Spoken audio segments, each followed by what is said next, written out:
ఓం మహాగణాధిపతయే నమః. ఓం గురుభ్యో నమః. ఓం శ్రీమాత్రే నమః.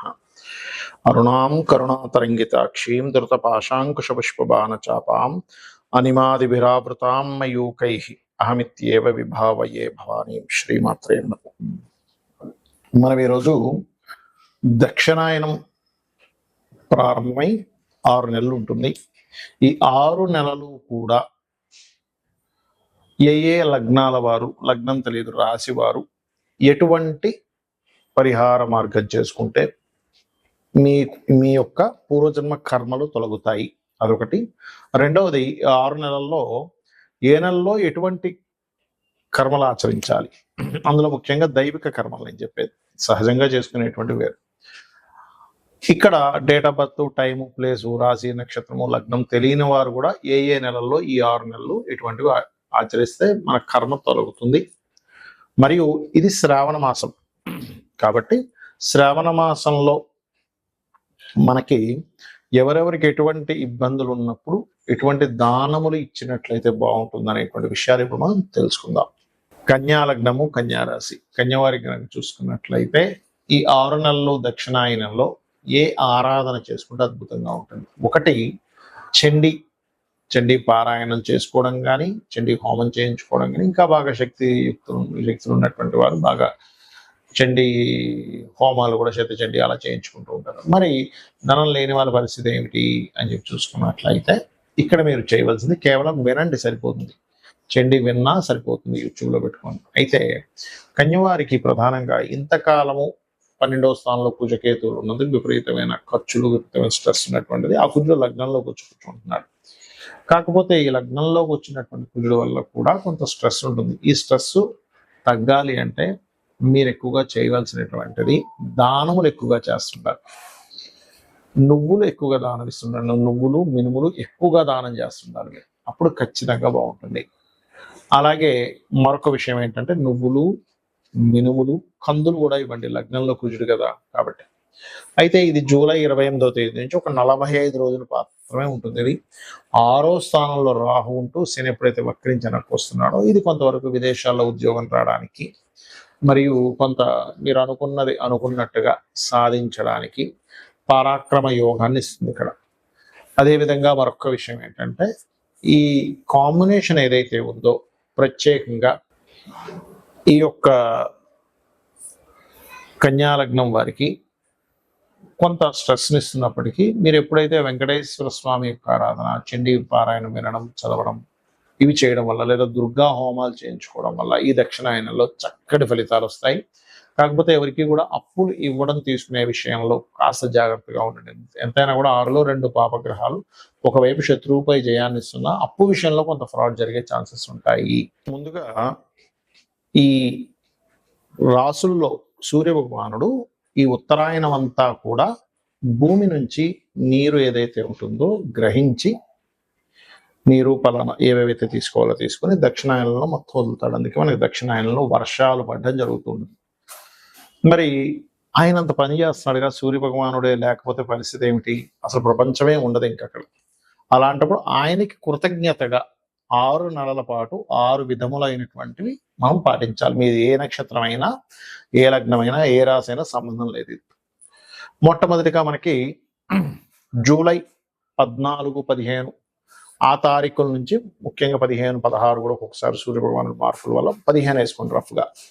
జూలై 15 నుంచి ఆగస్టు 15 మధ్యలో సూర్యుడు కర్కాటక రాశిలో ఉన్నప్పుడు ఎంత మీరు సూర్యుడికి అర్ఘ్యం వదిలితే మీ రాశి ఏదైనా, నక్షత్రం ఏదైనా మీకు అంత చక్కటి ఫలితాలు వస్తాయి. అందులో ముఖ్యంగా గండములు తొలగుతాయి, గుర్తుపెట్టుకోండి, సూర్య భగవానుడు చేసేటువంటి ఈ యొక్క ప్రక్రియ వల్ల. మరియు జల సంబంధించిన అదేవిధంగా క్షీర సంబంధించిన దానాలు ఎక్కువగా ఇస్తూ ఉండాలి. ఓకే, లేదా అన్నదానాలు ఎక్కువగా చేస్తూ ఉండాలి. గోవులకి ముల్లంగి తినిపించడం మరియు కీరా లాంటివి తినిపించడం, ఇవి ఈ సేవలు ముఖ్యంగా జూలై 15 నుంచి ఆగస్టు 15 మధ్యలో మీకు విశేషమైనటువంటి యోగాన్ని ఇస్తుంది. ఎందుకంటే మన యొక్క పూర్వజన్మ కర్మని తొలగించేటువంటిది ఏదైతే ఉంటుందో దేవత ఆరాధనలో సూర్య భగవానుడికి ప్రధాన పాత్ర. దాని తర్వాత లలిత సహస్రనామాలు చేసుకోమని చెప్పారు. రెండు ఒకటే, ఆ అమ్మవారే సూర్య రూపంలో ఉంది అక్కడ. అదేవిధంగా విష్ణు సహస్రనామాలు చేసుకునేవారు విష్ణు సహస్రనామాలు చేసుకుంటారు. ఏదైనా ఆలయానికి వెళ్ళి సేవ చేసుకునే వాటి వల్ల కూడా తగ్గుతుంది. ఇక రెండవది, ఆగస్టు 15 తేదీ నుంచి సెప్టెంబర్ 15వ తేదీ మధ్యలో ఎంత సూర్య నమస్కారాలు చేసుకోవడము. అయితే ఇందులో రెగ్యులర్గా చేసే ఈ 6 నెలల్లో కూడా సూర్యుని వదిలిపెట్టకూడదు ఎక్కడా కూడా. మరియు గణపతి యొక్క ఆరాధన, సూర్య రాశుల్లో కేతు ఉన్నాడు కాబట్టి ఖచ్చితంగా పాటించాలి, గుర్తుపెట్టుకోండి. అందులోని ప్రత్యేకంగా ఆగస్టు 15 నుంచి సెప్టెంబర్ 15 మధ్యలో ఎక్కువగా మీరు హోమాది కార్యక్రమాలు, అందులో ముఖ్యంగా సుదర్శన హోమం చేయించుకోవడం చాలా మంచిది. ఇక సెప్టెంబర్ 16వ తేదీ నుంచి అక్టోబర్ 16వ తేదీ మధ్యలో మీరు వీలైనంత మట్టుకు గుర్తుపెట్టుకోండి, దానములు ఇవ్వండి. ఆ దానాలు కూడా మీకు ప్రస్తుతం నడుస్తున్నటువంటి మహాదశ ఏమిటి, అంతర్దశ ఏమిటి, దానికి ఎవరు అంటే ఉదాహరణకి రవి నడుస్తుంది అనుకోండి, రవి మహాదశ అంతర్దశ నడుస్తుంది, గోధుమలు, చంద్రుడైతే బియ్యము, కుజుడైతే కందులు, బుధుడైతే పెసలు, గురువైతే శనగలు, శుక్రుడైతే బొబ్బర్లు అంటే అలసందలు అంటారు, శని అయితే తెల్ల నువ్వులు ఇవ్వచ్చు, లేదా నల్ల నువ్వులు తీసుకునే వాళ్ళంటే ఇవ్వచ్చు. రాహు మహాదశ అంతర్దశ నడుస్తుంది అనుకుంటే మినుములు, కేతు అయితే ఉలవలు దానంగా ఇవ్వాలి. ఇది గుర్తుపెట్టుకోండి. మరి అక్టోబర్ 16వ తేదీ నుంచి నవంబర్ 16వ తేదీ వరకు 15-16 వరకు చూసుకుంటే గనక ఈ సమయంలో ఎక్కువగా స్తోత్రములు వింటూ ఉండాలట. అంటే లలిత కావచ్చు, ఏదైనా విష్ణు సహస్రనామాలు కావచ్చు, ఏదైనా శ్రవణం ఎక్కువగా చేస్తూ ఉండాలి. పఠనము, శ్రవణం, లేకపోతే శ్రవణం, లేకపోతే సహస్రనామాలు పఠనం చేయడం, ఇవి ఎంత చేస్తే ఈ మాసంలో అంత అద్భుతమైన ఫలితాలు ఉంటాయి. ముఖ్యంగా ఈ మాసంలో చేసే వాటి వల్ల మీ యొక్క కామ్యము నెరవేరుతుంది, గుర్తుపెట్టుకోండి. దీనికంటే ముందు నెలలో చేసిన దానివల్ల రోగ నివారణ అంటే రోగం తగ్గుతుంది, అప్పులు తగ్గుతాయి. దానికంటే ముందు సూర్యుడు కర్కాటక మన సింహరాశిలో ఉన్నప్పుడు అంటే ఆగస్టు 15 నుంచి సెప్టెంబర్ 15 మధ్యలో చేసినప్పుడు రాజయోగం పడుతుంది అని చెప్తూ ఉంటారు. అలాగే ఇక్కడ మీకు నవంబర్ 15వ తేదీ నుంచి డిసెంబర్ 15 మధ్యలో అంటే ఇది 5వ నెలకు వచ్చేసాం మనం. ఆ సమయంలో కూడా జలతర్పణములు కొంతమంది చూడండి రాత్రిపూట చేస్తూ ఉంటారు. కొన్ని సాధనలు, కొన్ని అమ్మవారి సాధనలు కొన్ని ఉంటాయి, దశమహావిద్యలవి నిగూఢంగా, అంటే ఇంకెవ్వరికి సంబంధం లేకుండా కొంతమంది గుహల్లోకి వెళ్ళిపోయి లేకపోతే ఒక రూమ్లో కూర్చొని నిగూఢంగా అలా సాధన చేస్తుంటారు. అటువంటివి బాగా యోగిస్తాయి. ప్లస్ తర్పణాలు, అందులో పితృతర్పణాలు చేయడం ఇంకా మంచిది. ఈ ప్రతి నెల అమావాస్యకి వీలున్నప్పుడల్లా నిత్య తర్పణాలు కూడా చేసుకోవచ్చు. ఇక్కడ ఇంకా ఎక్కువగా బాగా యోగిస్తుంది. అలాగే డిసెంబర్ 14 నుంచి జనవరి 14-15వ తేదీ వరకు కూడా ఇక్కడ ఎక్కువగా హోమాలు ఎక్కువగా చేస్తూ ఉండాలి, గోసేవ ఎక్కువగా చేస్తూ ఉండాలి.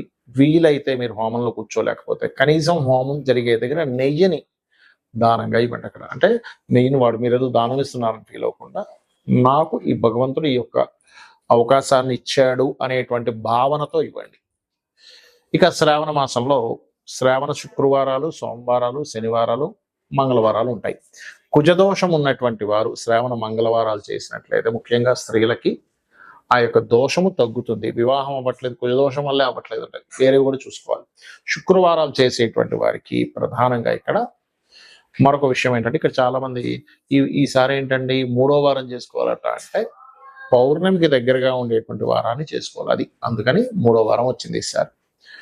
దానివల్ల లక్ష్మీ ప్రాప్తి, శ్రావణ సోమవారాల వల్ల మానసిక ప్రశాంతత లభిస్తుంది. కొంతమంది శ్రావణ శనివారాలు కూడా చేస్తారు, దానివల్ల శని దోషాలు తగ్గుతాయనేటువంటి ప్రతీక. అయితే ఇవి మీరు భక్తి శ్రద్ధలతో, భక్తి శ్రద్ధ భావన నిరంతరం చేయడం, ఉన్నారనేటువంటి భావనతో చేయడం చాలా ముఖ్యం. చాలా మంది ఉంటారు ఏమంటే చాలా పూజలు చేస్తున్నాం, చాలా యజ్ఞాలు చేస్తున్నాం, చాలా హోమాలు చేస్తున్నాం, చాలా దానాలు చేస్తున్నాం, ఏమీ అవ్వట్లేదు, మీరు ఏమీ అవ్వట్లేదు అని మనసులో ఎప్పుడైతే మననం చేస్తూ ఉంటారో, మననాత్రాయతే ఇది మంత్ర అంటే మనం ఏదైతే మననం చేస్తామో అది మంత్రంగా పనిచేస్తుంది. కాబట్టి కృతజ్ఞత భావనతో చేయండి, అన్ని విధాలా బాగుంటుంది. ఆ లలితాంబిక అమ్మవారి యొక్క అనుగ్రహం కూడా మీకు కలగాలి మనస్ఫూర్తి కోరుకుంటూ శ్రీమాత్రే నమః.